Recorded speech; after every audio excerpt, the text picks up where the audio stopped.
চলে এসেছি একটি নতুন ভিডিও নিয়ে। আজকে আমরা বানাবো পাটিসাপটা।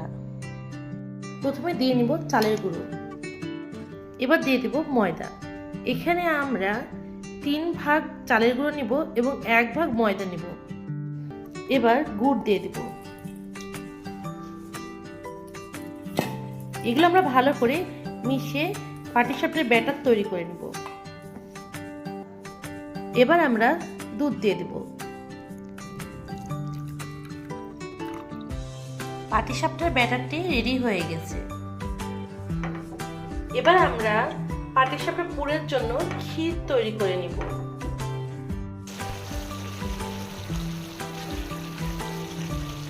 আমাদের ক্ষীর রেডি হয়ে গেছে।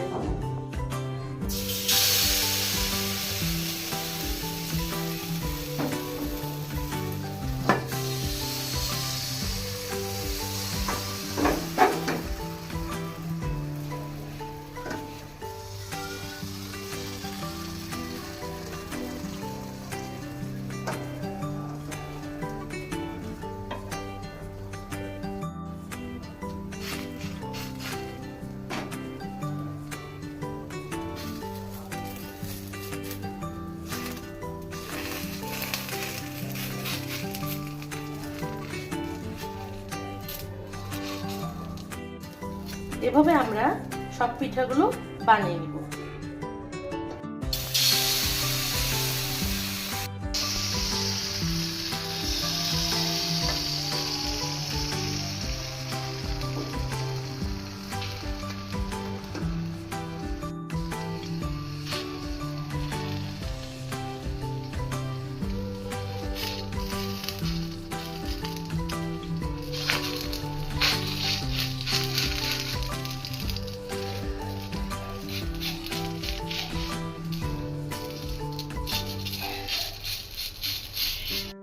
এই যে রেডি হয়ে গেছে আমাদের পাটিসাপটা।